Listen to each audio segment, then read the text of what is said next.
take this away. And we can do this here. I just saw that jet engine taken off. I had the rest of the service. It does. All right. You should go back to just the date. Or better, just scoot your chair back. Scoot your chair back. Nobody can hear you now.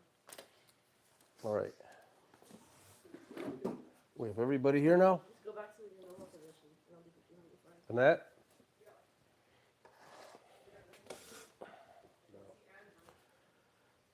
If anybody wants to be in, you can sit in that seat. I'll just go back to where you used to be. It's all right. Andrew, if you're not wanting to be in the video, you need to move. Are you logged? Are you on? Okay, we're on. We have 2 people on. That's probably better. Andrew's like, I don't know. I don't consent to do what I need to for the rest of the night. You can turn the phone. Which way? I don't know which way you want to turn it. Oh, that's too close to my face.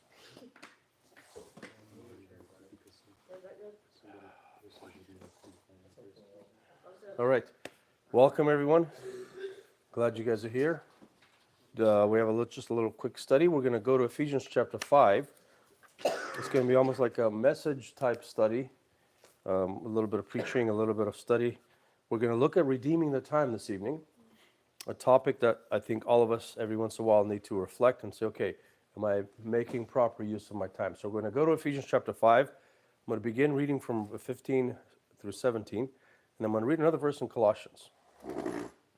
Ephesians 5:15. See then, and we're going to wrap it up in the end. So there's a reason why Paul is saying this. I'm not going to give you the reason now. I'm going to talk about redeeming the time, and I'm going to tell you the reason why he's saying this at the end of the lesson. So hang on. See then that you walk circumspectly, not as fools, but as wise, redeeming the time because the days are evil. The days are evil. You live in this life, all the days are evil. Just the fact that you are making your meals, the Lord considers that evil, believe it or not. That fact that you have to cook breakfast, the fact that you have to cook lunch, the fact that you have to cook supper, the Lord considers that evil. Why? Anybody, have you ever thought of that? I'm going to digress a little bit for a reason. Because it wasn't meant to be. Because it wasn't meant to be. Because when God originally created man and woman, what did he do? That's right. The food was all, you just grab, pick, eat. That's why even Christ says, sufficient for the day thereof, sufficient for the day is the evil thereof. We're going to look at that in a little bit. Wherefore be ye not unwise, but understanding what the will of the Lord is. And then Colossians chapter 4, verse 5, Paul repeats this similar principle again. Walk in wisdom towards them that are without, redeeming the time. So when you see a principle mentioned twice in the scripture, what are you supposed to do? Pay attention, exactly. All of us, who here would agree that we all struggle to some extent with time management? All of us. If you say, I have it all planned out, then you're a liar. But one thing, though, even though we are bad at time management, we excel at one thing. What is it? Wasting time, procrastinating. How many of you have watched a movie and then said after an hour and a half, I just wasted an hour and a half. I can't believe I watched a stupid movie. Or you watch 50 minutes of a YouTube video waiting for the great reveal at the end, and then there's nothing there, and you say, I can't get this back. This guy just took 15 minutes of my time. What a waste of time. There are a lot of things that we do wasting time. Waiting at the cashier, waiting at the grocery line. Remember Walmart, it's like at the busiest time of the day and they only have 2 cashiers. Don't you hate that? Remember the days of the DMV where the DMV was horrible? It's always been horrible. They've actually improved here in Florida, believe it or not, the last few years. I think they have improved. How about when you're waiting at the doctor's office? We think it's long, but you have no idea how bad it is in Canada. In Canada, when you go to the doctor's office, it's a whole day event. You have to pack your lunch. You have to make sure when you park your car, you're not going to get a ticket. And the average wait time here in the emergency room is what? Half an hour. My kids went in. How long did you have to wait? We had to wait for half an hour. Yeah, the Canadian says, I wish. In Canada, when you have surgery, you have to have emergency surgery. It's the wait time is in weeks, not in days. Here it says, here in the States, well, the earliest I can get you is next week on Monday, and it happens to be Wednesday. Canadians see that and says, the first time I called for a doctor's appointment in Florida, I came from Canada, I said, I'd like to make a doctor's appointment.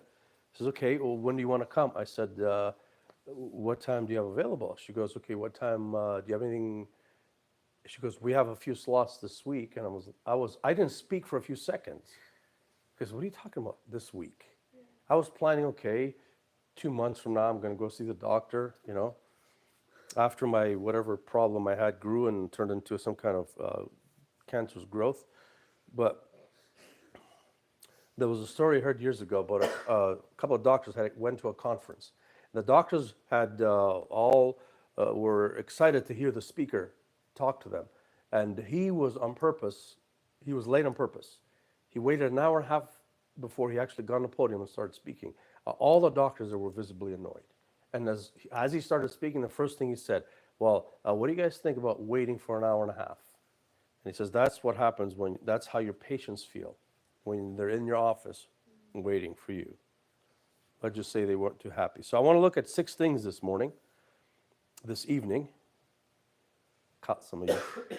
I just said morning because I thought it was morning, but I looked at the window and says, oh, it's morning somewhere, right? 6 things. Time has been created by God. And we're going to touch a little bit of science, not too deep. I don't want to bore you. 2, every one of us, every one of you here who's listening to my voice and who's not listening to my voice, has been allotted a certain amount of time. The 3rd thing, we all waste time. And we're doing something other than God wants us to do. Number 4, it is God's will, not only His will, He requires us that we make use of the time that He has given us. And number 5, many Christians waste time by running away from God. And 6, there's coming a time when there will be no time. Sounds cliche, right? So the first thing is, God created time. Where do you think we're going to go with that? In the beginning, that's right. Genesis 1:1. In the beginning, God created the heaven. If your Bible says the heavens, that's right. If your Bible says the heavens, get another Bible. Because it contradicts itself. So, in the beginning, now why do they translate it in the heavens? I'm going to digress a little bit. It's a plural. In the Hebrew. Hashemayim, it's plural. Some words are plural in the Hebrew, right? Like the kingdom of heaven. The kingdom of heaven in Greek, it's plural, but it's referring to one entity, one kingdom. So, God created time, but you know that time is not just cannot exist on its own. It has to be, it's entwined with space and matter, correct? It's entwined. So God created, I want you to see this, in the beginning, God created what is the heaven? Space and? Do you see that? 3 things. Space, time, and matter. Correct. That's right. Isn't that amazing? God did that. They're all intertwined. You cannot have anything without the other. We call these things, someone said this, if there were matter but no space, where would you put it? If there was matter and space but no time, when would you put it? And this is a trinity of trinities. Time has past, present, and future. Space is defined by length, width, and height. And matter is defined by solid, liquid, vapor. You see, a trinity of trinities. Now, time is relative. In our universe, there's no such thing as absolute time. Okay, it's all the time is relative. Astronauts age slower because they are traveling faster than us around the Earth. Time moves slower as you move faster.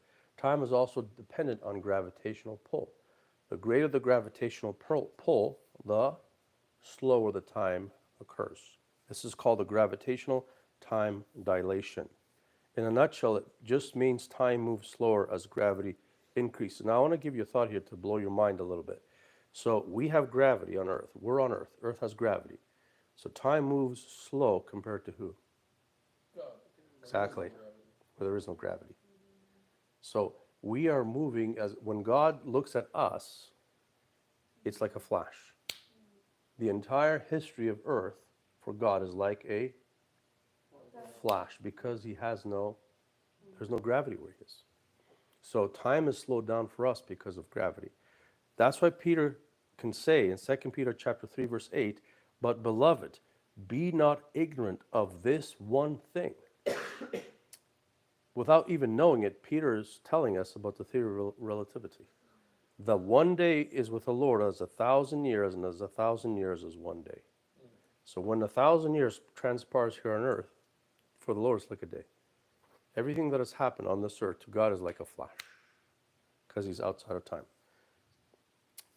So time is something God created so that we can experience this life. If you're thinking, if one of those people that think, and you get into this rut sometimes, and you say, my life sucks, when will it end? And you know why you think that? Because you're not living for God. You're living for yourself. Because your whole world revolves around you. When your whole world revolves around you, then life starts sucking. It's a principle.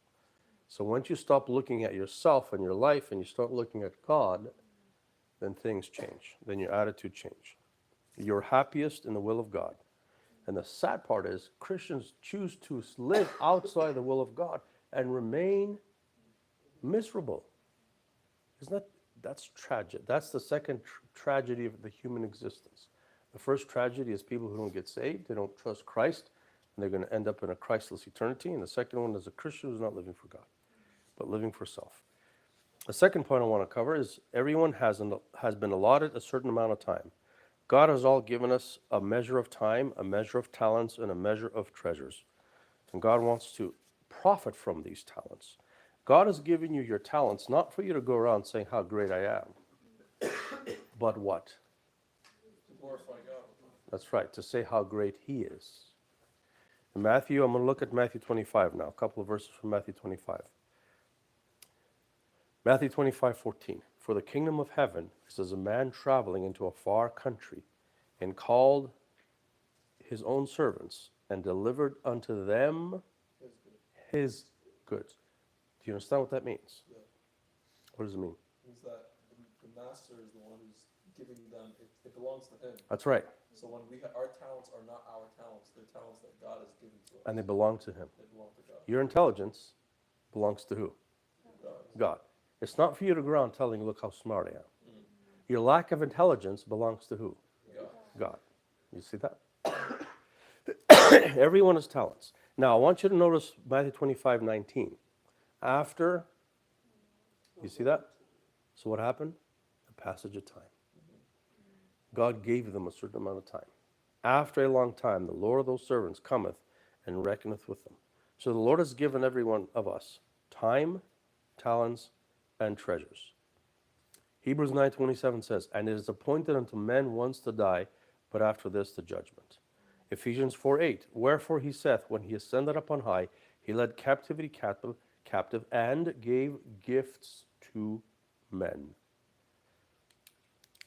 You have a gift that God has given you. Some of you are only going to have one.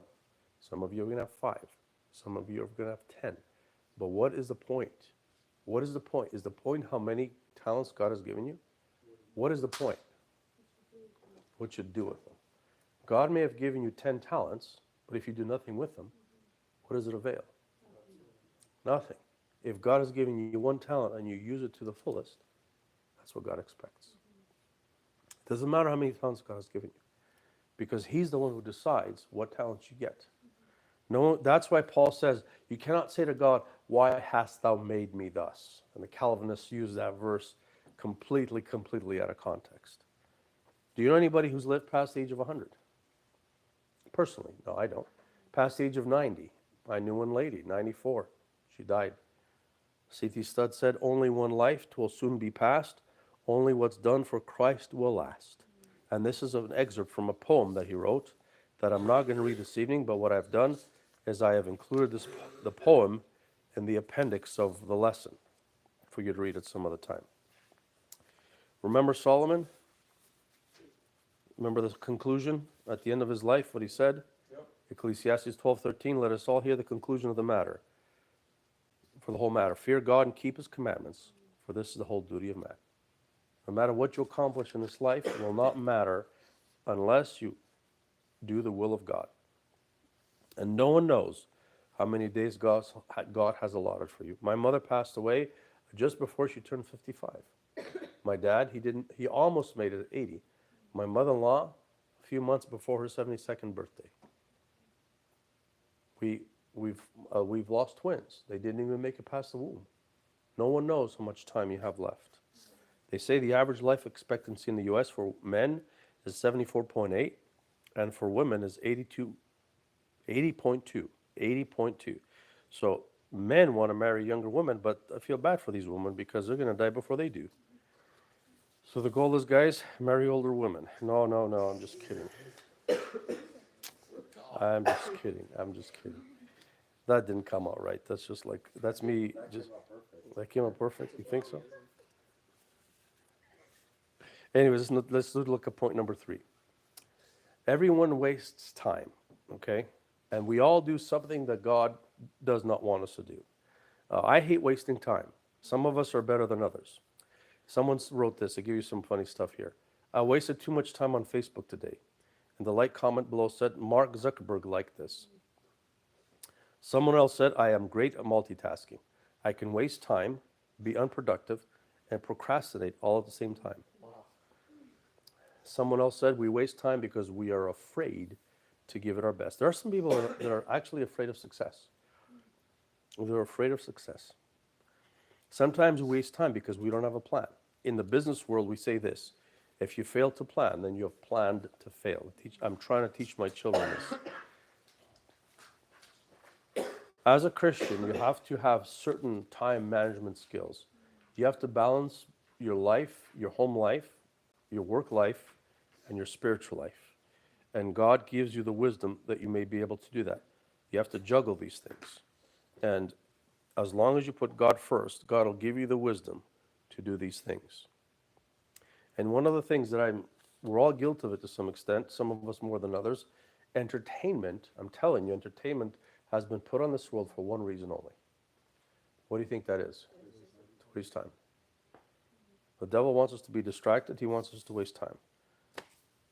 We waste hours scrolling through social media, watching YouTube, watching TV shows, movies, playing video games, and keeping busy with stuff that doesn't move our life forward in the direction that we want. Sometimes I think about myself, and you sit there and you watch a stupid movie or watch a stupid documentary, and I said to myself, I could have been working out during this time. When am I going to find time to work out? I'll just keep watching less YouTube videos. We're all guilty of that. I'm not picking on anyone here this evening. We're all guilty of that. Alan Block said, we don't waste time. That's really impossible. We simply waste ourselves. How true that is, right? I remember about 4 years ago, we had one of our worst months. Our hot water tank started leaking. Our van's brakes ceased. Our fridge quit working. So did our oven and our dishwasher. Then when I fixed everything, after I was done, our dryer broke. And then the oven broke again. And then our dishwasher broke once again. So then I ordered the broken part 4 times, and every single time I ordered the part, I got a different part. So then I made my own part. And later I had to buy a new dishwasher anyways. But that was a couple of years after that. But I was so busy fixing these things because being an engineer sometimes, I can fix this. I'm not going to buy a new one. Like right now I have my HVAC apart. If you guys can see the parts, Luke's smiling because he saw the parts all over the place.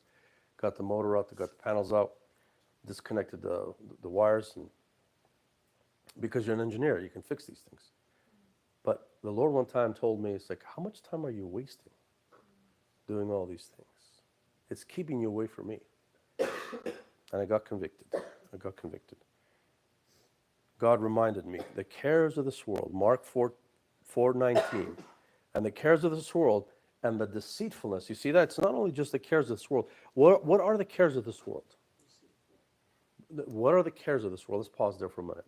Paying the That's right, going to work. The dog, go to Yeah. work, take the wife on date night, Filling the putting up curtain rods that are stuck. yeah, putting the curtain rod the wrong direction because you Wrong were too direction, lazy to read the direction 'cause because you're you. in a turning on Yeah, exactly. Fixing Instructions appliances. are there Fixing for a reason. appliances, filling up your car. Those are the cares of this world. Yeah. Prepare for their And then there's the deceitfulness of riches.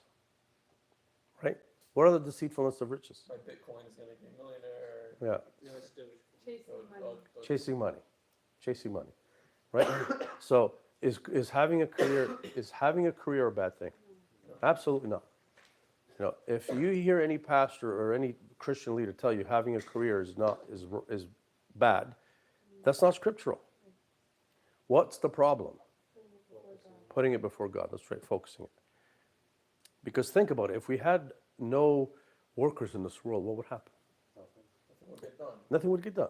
Nothing would get done. If you had no job, you'd die and you wouldn't be able to survive anyway. That's right. That's right. Then there's the lusts of other things, the flesh, pursuing the flesh. And all these, what do? They choke the word. See, they choke. I want you to pay attention to this. They choke the word. What is the word? The Bible can no longer have an effect in your life because you're too busy doing other things. And it becometh unfruitful. The word cannot do anything for you. The fourth point I want to look at, God wants us to make good use of all the time that he has given us. And for that, we're going to turn to Psalm 90. We're going to read a couple of verses from there. Psalm 90. Thou hast set our iniquities before thee, our secret sins in the light of thy countenance, for all our days are passed away in thy wrath. We spend our years as a tale that is told. The days of our years are 80 years and 10. And if by reason of strength they be 80 years, yet is their strength labor and sorrow, for it is soon cut off, and we fly away. Who knoweth the power of thine anger? Even according to thy fear, so is thy wrath. So, teach us to number our days, that we may apply our hearts unto wisdom. What is David actually asking the Lord? David knows the brevity of life. He knows the wickedness. He knows the wastedness. He knows that most of this life is going to go away. So what is he asking in the end? That's right. He's asking God to help him manage his time. Thank you. That's exactly what he's doing. He's asking God, Lord, help me to manage my time. Help me to number my days. Help me to know that life is short. Help me to work for you. Don't spend your days living under the displeasure or the wrath of God. Many Christians are living under the displeasure and wrath of God because they refuse to do God's will. There are two lies that the devil wants you to believe. The first one is God does not exist, and the second one is God does not care. If he can't make you believe the first, he's going to make you believe the second. And how many Christians go around thinking God does not care about them? Psalm 14:1 says, the fool has said in his heart, there is no God. 1 Peter 5:7, casting all your care upon him, for he careth for you. God cares for you. And that's why you need to spend your time with him. Start off your day with him. If you're too busy to spend time with God, then your day is not going to go according to the plan. That's where time management comes in. Teach us to number our days. You know who's the greatest time manager?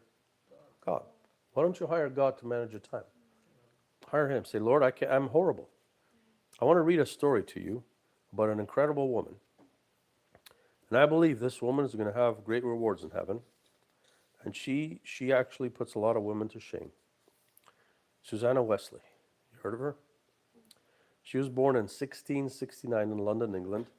She was the youngest of 25 children. Her father was a Puritan pastor. At age 19, she married Samuel Wesley and began the work of motherhood. In the following 19 years of marriage, she bore 19 children, only 10 of which survived. The rest died in infancy. Her husband Samuel was unsuccessful rector at the church at Epworth. Now, a rector is another name for a pastor in a certain denomination. I forget what it is. He was an intellectual academic who simply did not understand or identify with the rural villagers in his parish, nor did they care for him. What does that mean? He was an intellectual academic, not able to relate with his people. You guys know? Yeah, he was too smart for his congregation. Yeah, or he thought they were too stupid. Yeah, he was too smart for his own good. He was not good with money, and once spent several months in debtor's prison. He was Susanna's husband. The parsonage they lived came with a small farm, but Samuel was uninterested in it and ill-suited for farm work. So this was left for his wife Susanna to manage.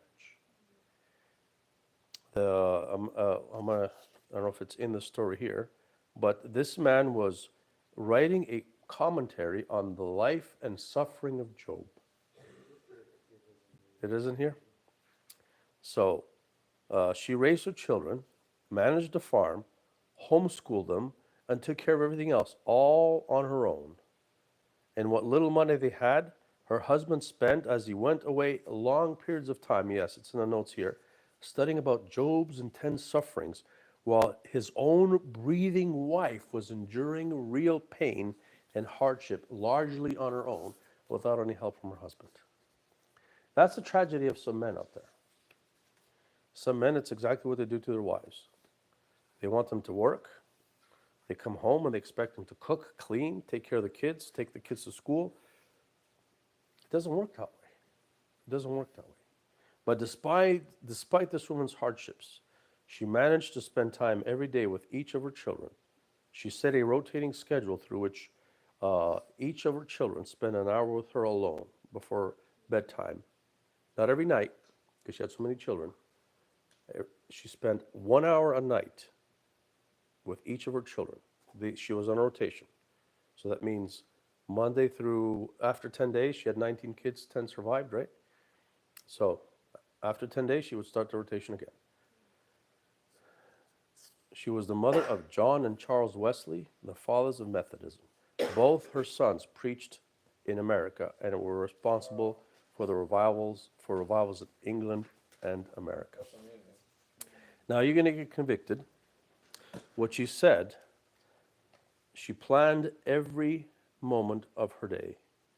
She vowed that she would never spend more time in leisure entertainment than she did in prayer and Bible study. How many of us spend more time scrolling through YouTube, Facebook, TikTok, TalkTik, and whatever else is out there, versus to the time that we spend in the Word? Think about that for a minute. It's very convicting. It's very convicting. We're going to have to give an account of this time. I don't think I'm guilty of it. I'm not pointing at anyone here. We're all going to stand before God, and God's going to say, I gave you X amount of hours per day, and I could tell you on Thursday, January 13th, 2022, you spent 2 hours on YouTube and 10 minutes reading the scriptures. What are you going to do? What are we going to do? I think about these things sometimes. Would you be embarrassed in front of God? You can tell him, well, Lord, the guy on YouTube promised that he was going to share something interesting, but after 15 minutes, he didn't. Blame it on him. That's right. That's right. Now, point number 5, we're almost done, is another way Christians waste time is by running away from God. I'll spend a little bit of time on that. There are many Christians who get mad at God, and for whatever reason, I don't know what the reason may be, but never let yourself get mad at God. Some things are going to happen in your life that you hope don't happen, and they will. The thing that I feared the most happened to me. And God's going to test you. He's going to see, are you going to stay true to me? Or are you going to get mad at me and run away?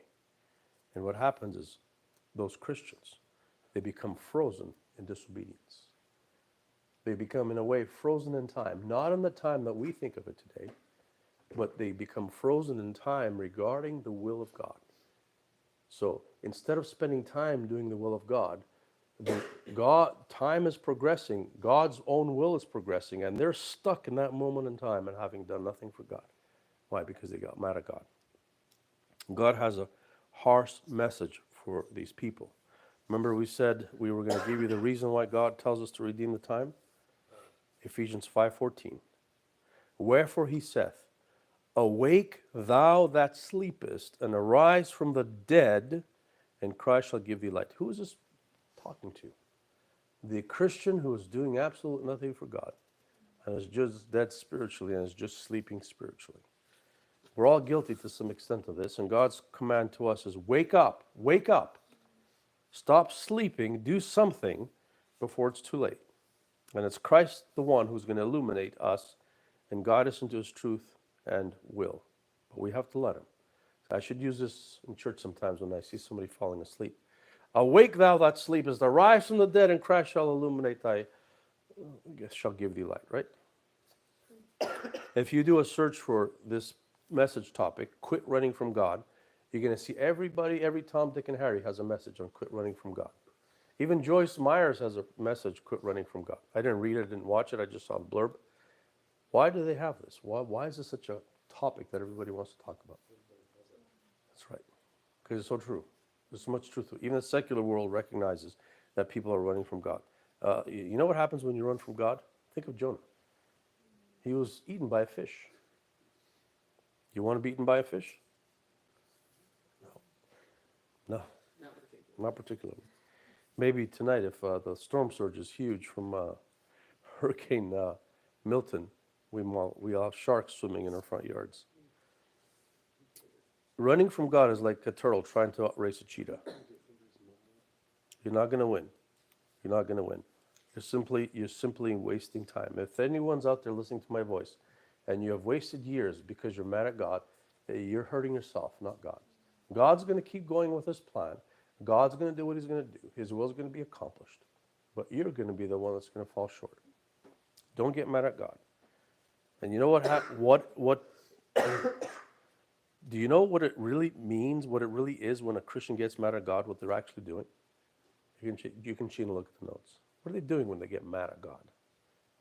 They're throwing an adult temper tantrum. That's what they're doing. God, you didn't make things work my way. You didn't fix things the way I wanted you to do it. God, you didn't solve this problem for me. God, you didn't do this for me. God, you didn't do that for me. He will never stoop to your level. You're the one who has to go and submit to him. I have here a note here. Quit asking God, what can God do for me? That's how many Christians live. When you need to live, what can I do for God? Someone says, God, I want a wife, right? Are you serving God for a wife, or are you serving him because he is God? If you're serving him because you want something from him, guess what's going to happen? You're never going to get the thing that you want. You're never going to get it, because he's not going to do. God doesn't play bargains. I had a friend one time, and he goes, if God makes my business successful, then I'm going to serve him. I said, you're trying to make a deal with God. You can't do that. And then what was happening is his business wasn't doing well. And then he took to heart what I told him. And then what he did is he decided to sell his business because it wasn't doing so good. Because he took the words that I told him to heart. I said, you're trying to make a deal with God. And when he sold his business, he recovered some money back.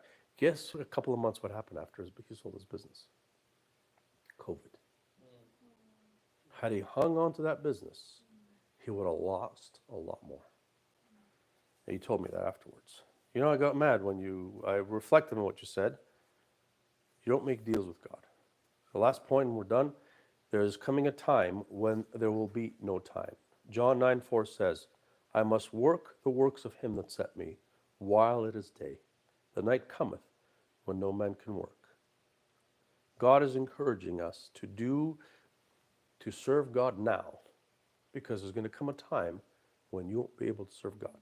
If there's something that you want to do for God, do it now. Do it now. Now is your opportunity. Take advantage of it.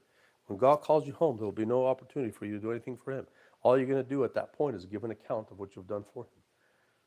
Peggy Tony Horton wrote the following: where did the time go? Yesterday I was a girl, and today I suddenly find myself in the autumn of my years, with the cold winds of winter breathing down my neck. Time is precious. Use it wisely. Paul says, redeem the time because the days are evil. And the Christian, it's your decision what to do with the days that God has given you. To serve him, to obey him, and to keep his commandments, or to live for the flesh. Or if you're a Christian who's mad at God, you're hurting yourself. You're hurting yourself, because when you stand before God, what are you going to tell him? Lord, you did this to me? God's going to say, yeah, I was testing your heart. You didn't give me an opportunity to fix your life. You did not give me an opportunity to give you something better. But you just simply stayed mad at me. So, any questions or comments before we tune off? This was almost like a preaching type message, but type study. Any questions or comments? Could you kind of say like what Paul is saying in Ephesians 5 is akin to like the parable of the 10 virgins? Because he says like, you know, walk circumspectly, don't be foolish, but be as wise. I just kind of see like a parallel between that. Yeah, all the warnings, a lot of the warnings in the New Testament are that God's warning us to make use of the time that He has given us. Those virgins were foolish. Why? Because they did not anticipate Right. to buy the oil that they needed. They didn't know how long they were going to wait for. So they should have had ample supply of oil.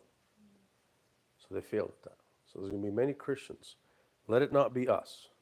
Let it not be us. And the thing is about being a group is we provoke one another unto good Good works. good works. You think about the children. Fathers provoke not the children unto wrath. But the reason why we gather together is to encourage each other to serve God. We're not all going to be on the mountaintop at the same time. Sometimes I'm going to be in the valley. And when you're going to be on the mountaintop, I'm going to look to you and I'm going to be encouraged. When it's your turn to be in the valley, what are you going to do? Look to whoever's on the mountaintop to be encouraged.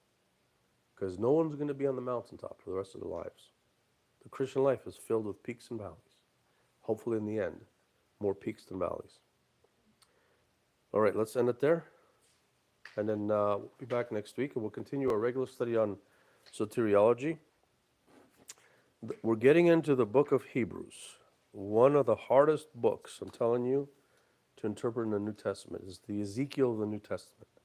And I'm not looking forward to it, but we have to bite the bullet and go through it because there's a lot of tough passages. So we came across one today because we were. So we'll continue. We'll be back same time, same place. Those of you who are online, stay safe. If you live in Florida, just pray that the Lord protect you. And remember our Floridians on the coast, they're going to get walloped in a few hours. All right, we'll be back. We'll be back next same time, same place next week. Good night. So we were reading all the verses in Scripture that have to do with